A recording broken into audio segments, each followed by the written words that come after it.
All right, welcome to The Explainer. Today we're breaking down a genuinely ingenious digital heist, one that actually turns a well-intentioned cloud efficiency feature into a massive, wide-open security vulnerability.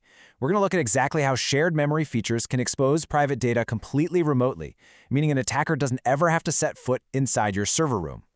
So let's just jump right in and ask the critical question here. How on earth can a feature meant to simply save RAM space end up exposing your most private database records to remote attackers? I mean, it honestly sounds like science fiction, right? But as security researchers have definitively proven, it's a very real, incredibly fascinating, and frankly, kind of terrifying threat in modern cloud computing. To understand the heist, we've got to understand the vault. And this whole thing centers around a feature called memory duplication. This is managed by a system's virtual machine monitor, or the hypervisor.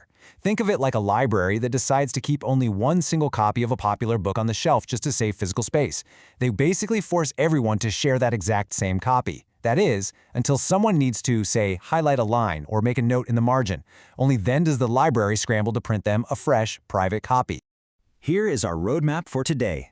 We're going to uncover the memory deduplication trap, explore how copy-on-write timing attacks actually work, see how this entire thing went fully remote, look at the extraction of real secrets, and finally wrap up with how to secure shared memory environments. Okay, starting off with Section 1, the memory duplication trap. Let's look at this backdoor that was basically left wide open. You see, there's this massive, ongoing tension in cloud computing between cost-effectiveness and security. Cloud providers naturally want to pack as many virtual machines onto a single physical server as humanly possible. And because cloud tenants often use the exact same default operating system templates, the exact same basic applications, their memory is filled with completely identical data. Merging that identical data together saves gigabytes of RAM. But, and this is a huge but, maximizing that hardware efficiency fundamentally shatters the strict isolation barriers between totally different tenants living on that same machine. Moving to Section 2. Copy-on-write timing attacks. This is where exploiting those shared pages turns our library book analogy into a serious liability. The entire mechanism really relies on Step 3 here. When a shared memory page gets written to, the system absolutely must pause what it's doing and print a brand new private copy, a process known as copy-on-write or COW. So an attacker can craft a page of data that exactly matches their guess of, say, your admin password. If the system merges their page with yours, bingo, it means their guess matched your private data perfectly. When the attacker then writes over their own page, the system pauses to duplicate it. Measuring that tiny microsecond delay, that's what confirms they hit the jackpot. This essentially creates what we call a content probing oracle. By carefully measuring those write times, attackers don't even need to read your memory directly. They just blind guess the contents, and the system's own nanosecond or microsecond hesitation gives them the answer. It confirms whether their malicious payload was a perfect match for your secret data. And when you actually look at the data, the vulnerability just jumps right out at you. See that massive spike on the top orange line? That represents the extra CPU cycles it takes to write to a deduplicated page where a copy-on-write page fault actually happens. The bottom teal line, well, that's just a normal write to an unshared page. That vast, obvious gap between the two is the exact signal the attacker is listening for. Now for Section 3, going fully remote. Because for a while, experts actually thought this was purely a local problem. Yeah, vendors initially tried to patch this by simply disabling deduplication between virtual machines. Problem solved, right? Well, not exactly. Researchers came along and proved you don't need local code at all. Think about the life cycle of a standard HTTP web request. When an attacker sends a packet over the network, the target server has to allocate a tiny bit of its own memory to process it. If the attacker fills that request with a guess of a secret, the hypervisor merges it. Then the attacker just sends a second request to overwrite it. If timed perfectly, simple remote network requests trigger the exact same memory merges, and the attackers can measure the timing leaks purely over the internet. No malware required.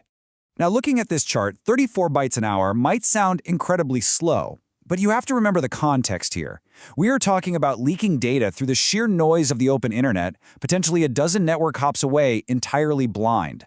Pulling over 34 bytes an hour without ever executing a single line of code on the server is practically light speed when you're trying to steal high-value targets like cryptographic keys or session tokens. It is an amazing and, absolutely terrifying technical achievement. Which brings us to Section 4, extracting secrets over networks. let's look at the actual loot these attackers are walking away with. Attackers aren't just going after niche stuff. They're targeting standard, widely used server software.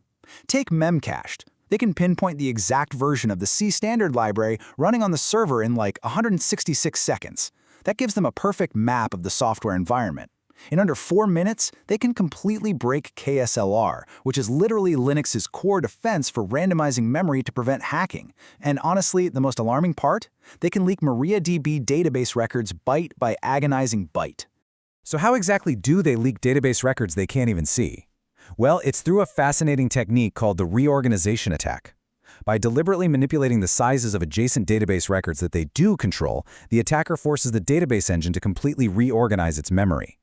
This basically slides your secret data, literally byte by byte, right onto a memory block that the attacker is already monitoring with their timing network requests.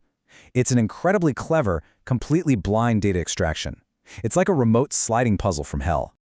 Okay, finally, Section 5, Securing Shared Memory Environments. Fortunately, we actually know how to lock this vault. Because this exploit takes advantage of a fundamental hardware optimization, software patches alone simply aren't enough to stop the bleeding here. The absolute most effective mitigation is for administrators to go directly into their settings and completely disable memory duplication across the board. Whether that goes by the name KSM on Linux servers, TPS in VMware, or page combining on Windows machines, turn it off. But, this brings us to a really painful trade-off. As Red Hat Security Portal openly notes, deactivating memory deduplication will effectively mitigate all the attack vectors.